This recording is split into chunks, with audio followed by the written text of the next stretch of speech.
కోరికలు తీర్చే కొంగు బంగారంగా విరాజిల్లుతున్న కొమరవెల్లి మల్లికార్జున స్వామి ఆలయం సమస్యలకు నిలయంగా మారింది. 3 నెలల పాటు సాగే స్వామివారి జాతర బ్రహ్మోత్సవాలకు భారీగా భక్తులు తరలివస్తున్న కనీస సౌకర్యాలు కల్పించడంలో యంత్రాంగం నిర్లక్ష్యం వహిస్తూనే ఉంది. దీంతో జాతరకు వచ్చే భక్తులు ఇబ్బందులకు గురవుతున్నారు.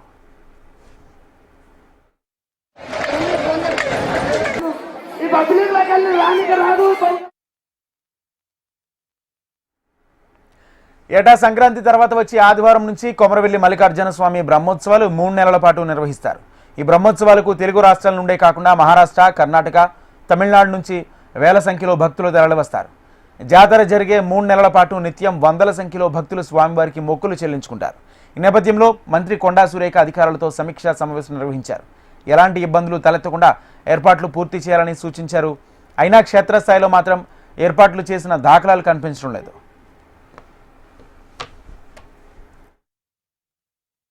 కట్నం జాగాకు 2000 ఒక 200 మళ్ళీ బాత్రూంలో కాడ పోయినప్పల పైసలే 30 రూపాయలు స్నానానికి, బాత్రూమ్కి పోతే 10 రూపాయలు, టాయిలెట్ పోతే దేనికైనా కానీ మరి చేతగాని వాళ్ళం ఉంటాం నాయన. ఓ పైకాన్లు లేవు, ఏమి లేకపోయే ఎట్లా చేయాలి? ఇప్పుడు తానం చేసి ఆడికెళ్ళి నడిచొస్తాకు దమ్మ అయిపోయింది. ఇద్దరుగా పైసలు దోసుక తినవట్రి చెప్పు నువ్వే ఎట్లా చేయాలి? జాతరకు దేవంతానికి కానీ వస్తాము, అన్ని కట్టుకొని వస్తాము అయ్యా మేము పైసలు. మరి మేము ఎంత తినిపోవాలి? ఉపాసం పోవన్నా అలా కట్టేసి పైసలు జాగరకు దానికి దీనికి అన్నిటికీ. వారే వా మంచి ప్రభుత్వమే ఉంది, మంచిగానే ఉంది. దేవుని తాను దోసక తినడు ఈ తీరుగా. ఏం దోసక తినడు అయ్యా ఇది?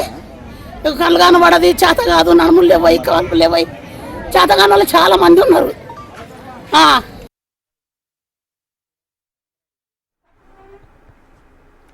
కనీసం త్రాగునీటి సౌకర్యం లేదని 100 రూపాయలు వెచ్చించి వాటర్ బాటిల్స్, వాటర్ క్యాన్లు కొనుక్కోవాల్సి వస్తుందని భక్తులు మండిపడుతున్నారు.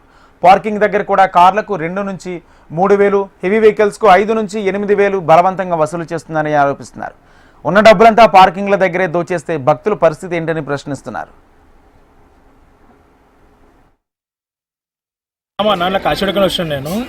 లోపల పార్కింగ్ చేయడానికి ఫస్ట్ మాకు అడిగింది 4,000 రూపాయలు డిమాండ్ చేశారు. 4,000 ఇస్తేనే బండి వెహికల్ పెట్టుకుంటాం, లేకపోతే పెట్టుకోమని చెప్పన్నారు. అట్లెట్లా ఇస్తారు అన్న, పార్కింగ్ అంత లేదు అని చెప్పాను. లేదు ఇష్టం ఉంటుంటారు, లేకపోతే వెళ్ళిపోరాను ముఖం ఇట్లా సాప్సీ పెట్టాలంటే ఇట్లా ముఖం మీద చెప్పేస్తున్నాయి అన్న. ఏమన్నా అయ్యప్ప ఇట్లా కాల్ చేయాలి ఇట్లా చిన్నపిల్లలు అని చెప్పంటే లాస్ట్కి ఏం చేసిండు 3,000 అన్నాడు. 3,000 2,000 అన్నాడు. లాస్ట్కు రిక్వెస్ట్ చేయంగా 2,200కి వచ్చిండు, 2,200కి వచ్చిండు. సరే అని చెప్పి 2,200కి ఇచ్చేసినాము. మళ్ళీ అందరికీ ఏం చెప్పమన్నాడు ఆయన, వాళ్ళని అడిగితే రోజుకు 300 తీసుకుంటున్నామని చెప్పి చెప్పమని అన్నాడు. కానీ అదేంది నాకు అర్థం కాలేదు, ఇంత దోచుకుంటారు నాకు అర్థమైతే లేదు. మళ్ళీ గుడి సంబంధించిన ఏం చేస్తున్నారు, గవర్నమెంట్ ఏం చేస్తుంది?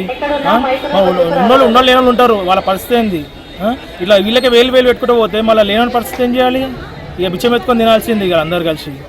కానీ ఇలా గుడిగా అందరు గవర్నమెంట్ సంతకి ఏమైనా చూస్తే బాగుంటుంది జర అందరికీ. ఇది